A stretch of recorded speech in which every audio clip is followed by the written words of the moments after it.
हुआ था, लेकिन 29 अप्रैल से मैं खुद इस मामले में अधिकारियों के साथ गया था। तो इसमें अब तक नकली खाद, घटिया बीज, नकली पेस्टिसाइड, तो बात कौन कर रहा है यार? उधर चुप करो ना, ये बात कौन कर रहा है? उसको लेकर जिसकी अभी वर्चुअल चल रहा था कृषि मंत्री जी, केंद्र के कृषि मंत्री जी के साथ, उन्होंने भी हमारे अभियान की आज भी प्रशंसा की है और देश भर में किसान ऐसा करें ये कहा है। उसमें 57 FIR हमने दर्ज करी है। 56 FIR, फर्टिलाइजर में 51, सीड्स में 5 और लाइसेंस निरस्त किए हैं हमने 22, निरस्त ही कर दिए, टर्मिनेट कर दिए, और 41 को सस्पेंड कर दिया। और जो खाद जब्त किया है ये हमने वो किया है 95,000 मेट्रिक टन, 9500, 9,500 मेट्रिक टन, ये हमने खाद जब्त किया है। एक बहुत बड़ी पेस्टिसाइड की फर्म है एंडोफिल, उसको भी हमने जयपुर VKI में सील किया था, उसका भी लाइसेंस हमने सस्पेंड किया है। और एक आपको ये जानकारी है कि बायोफ्यूल की एक पॉलिसी भारत सरकार 2019 में लाई थी, जिसमें नॉन ईटेबल सीड्स हैं, जिसे जट्रोफा है, करंज है, उससे ऑयल निकालने का प्रोजेक्ट भारत सरकार लाई थी। वो भी हमारे RD के पास है। उसमें 12 बड़े प्रोजेक्ट राजस्थान में लगे थे। वो बायोडीजल नहीं बना रहे थे, बल्कि वो फर्जी नकली डीजल बना रहे थे। ये शिकायत हमको मिली थी। तो मैंने अपने सिरोही में जाके, जो अपना राजस्थान गुजरात के बॉर्डर पर जाके प्लांट पकड़ा था, जिसकी बहुत बड़ी कैपेसिटी थी, करीबन 360 करोड़ का टर्नओवर उसका था, और वो 80 करोड़ राजस्थान सरकार के वैट की चोरी कर रहा था। उसके खिलाफ अपने मुकदमा दर्ज कराया, क्योंकि वो फर्जी था, नकली था। उसके नाम पे जितना भी जहां वो वितरित हो रहा है, 4 पेट्रोल पंप सील किए थे। उसके कारण सारी गाड़ी के इंजन बैठ रहे हैं, पर्यावरण बिगड़ रहा है। तो उसके खिलाफ भी हमने एक FIR बायोडीजल, बायोफ्यूल में दर्ज कराई थी। वो जो रॉ मटेरियल होता है वरना यूज करके हाइड्रोकार्बन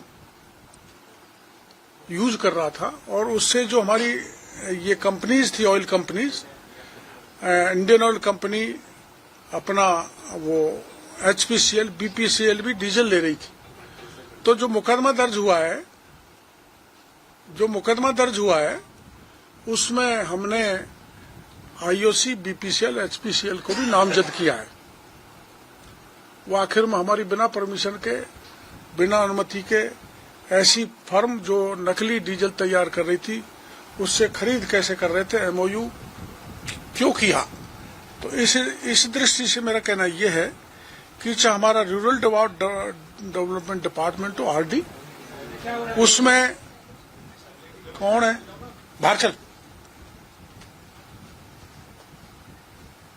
रूरल डेवलपमेंट डिपार्टमेंट, जिसमें मैंने नरेगा का हिसाब आपको दिया 2600 करोड़ बचाने का, और बायो डीजल बनाने वाली 12 कंपनी, जिनके ताले ठोके एक में और बाकी की जांच चल रही है। और इसी प्रकार से जो कृषि के क्षेत्र में सीड है, फर्टिलाइजर है और पेस्टिसाइड है, उसमें हमने कार्रवाई की है। हमारे यहाँ राज्य में ये देखा गया है कि आपको ये जानकारी होगी, जितना फर्टिलाइजर मिल रहा है, भारत सरकार उस पर किसानों को 92% सब्सिडी दे रही है। किसान को मात्र 8% देना पड़ता है। उस 92% सब्सिडी का कारण हमारे यहाँ जो अनुदानित यूरिया है वो डाइवर्ट हो रहा है औद्योगिक इकाइयों जैसे प्लाईवुड, डैफ, रेजिन्स पेंट्स, पशु आहार, क्रॉकरी, इसमें हो रहा है। और ये एफसीओ के 1985 के क्लॉज 25 के तहत अनुदानित यूरिया का गैर कृषि कार्य औद्योगिक इकाई में यूज किया जाना पूरी तरह से प्रतिबंध है। हम तो पहले नीम कोटिंग यूरिया लेकर के आए थे। हाँ, है वही तो है। इसमें हमने यहाँ कार्रवाई की है। इसके 74 नमूने का लिए हमने, जिसमें 4 नमूने नीम तेल पाया गया और 11 स्थानों पर सीज की गई और उसमें 621 मैट्रिक टन यूरिया जब्त किया है और 4 एफआईआर दर्ज किए हैं।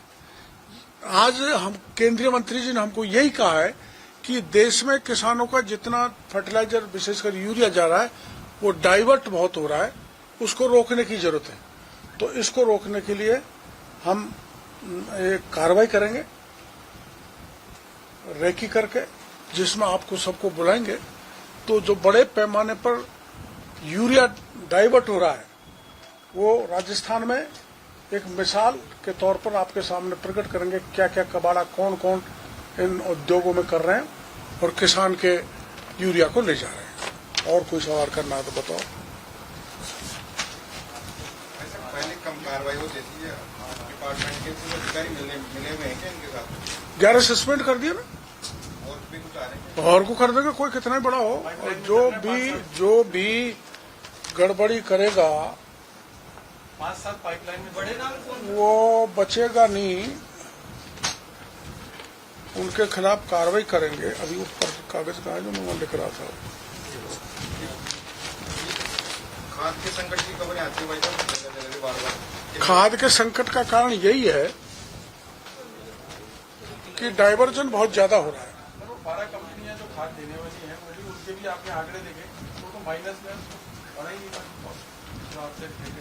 तो छापे देने के बाद 2 तो बंद हो गई और अभी 10 चल रही है।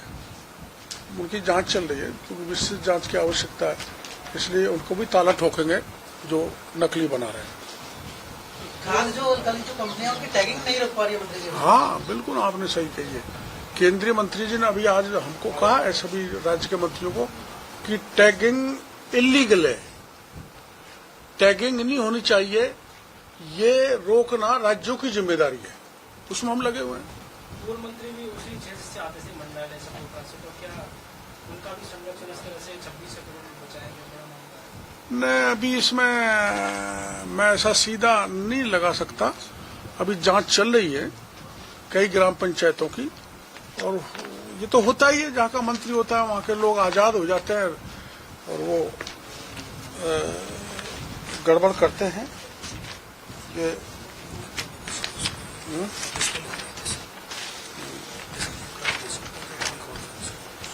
अभी कॉन्फ्रेंस की जानकारी दूं क्या आप लोगों को? अभी जो कॉन्फ्रेंस हुई है वहाँ मंत्री जी के साथ केंद्र के, बता दूंगा सर, सामने आ जाओ बस, आप नीचे बैठिए। लाइव में भी पीछे दिख रहा है। एक तो किसान कॉल सेंटर हमको बनाने हैं जिसके टोल फ्री नंबर दिए जाएंगे और किसी भी प्रकार की शिकायत किसान की होगी उस पर तुरंत सुनवाई करने का काम किया जाएगा। एक हमारा विकसित कृषि संकल्प अभियान रबी सीजन का भी चलेगा, जैसे खरीफ का चला था, और ये चलेगा 3 अक्टूबर से 17 अक्टूबर तक। उसमें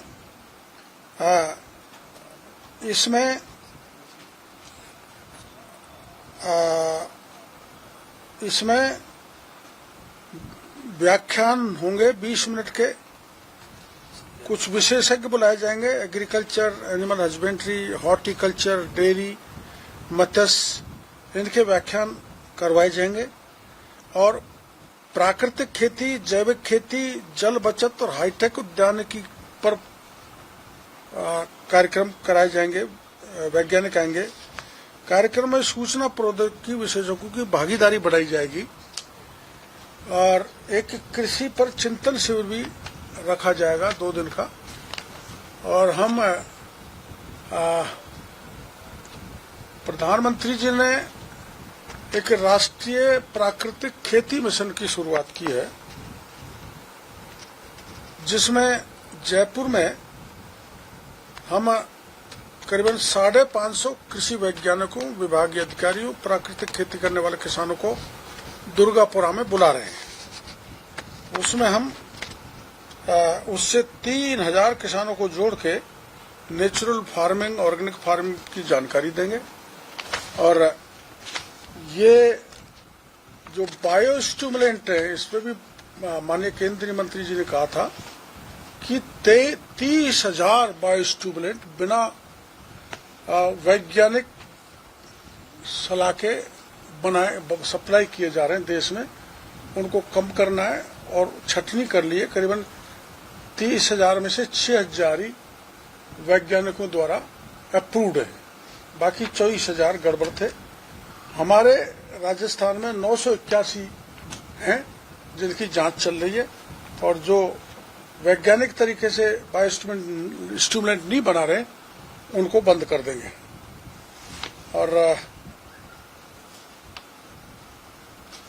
एक डिग्गी, अपने राजस्थान में डिग्गी बनती है गंगानगर इधर साइड में।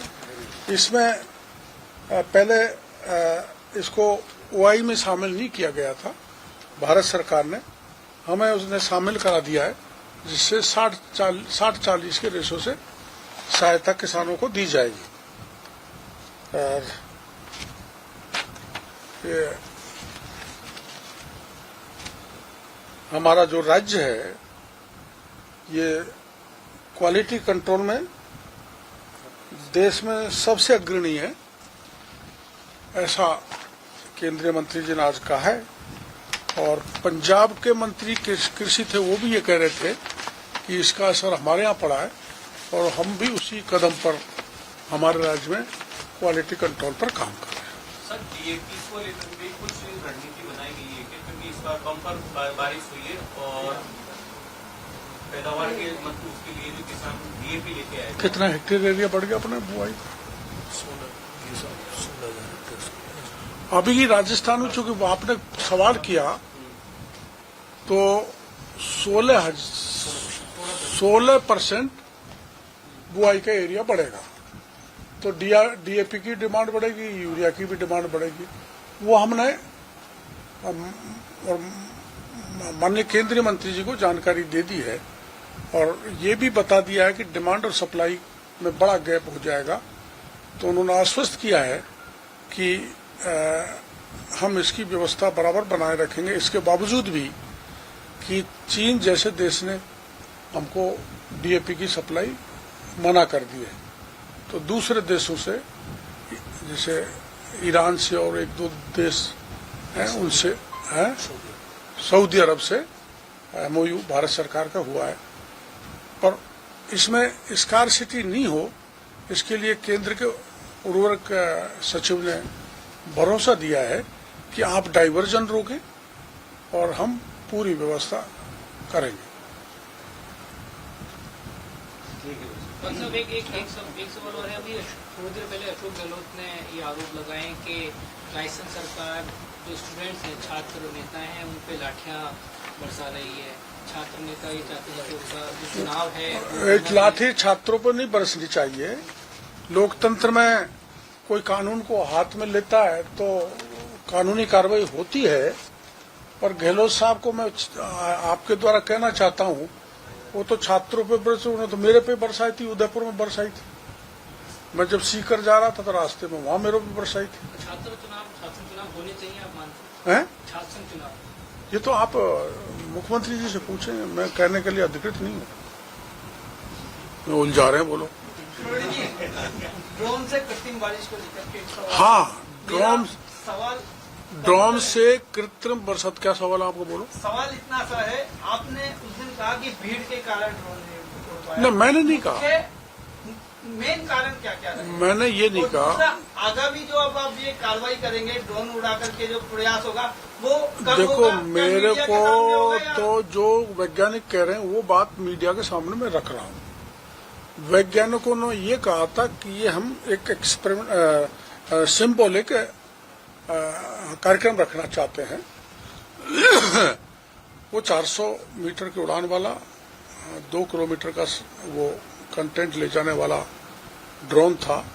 उसको उड़ाने के बाद वो यहाँ जो करीबन 10,000 से 15,000 फीट तक की ऊंचाई के ड्रोन लाएंगे, लेकिन सिविल एविएशन की परमिशन अभी तक मिली नहीं। उन्होंने ये कहा जैसे सिविल एविएशन की परमिशन मिलेगी हम ऊपर बादलों को चीरने वाले ड्रोन लाएंगे। उस दिन जो ड्रोन लाया गया था उसको चारों तरफ से ऐसे घेर लिया था जैसे कोई भेड़ को घेर ले, और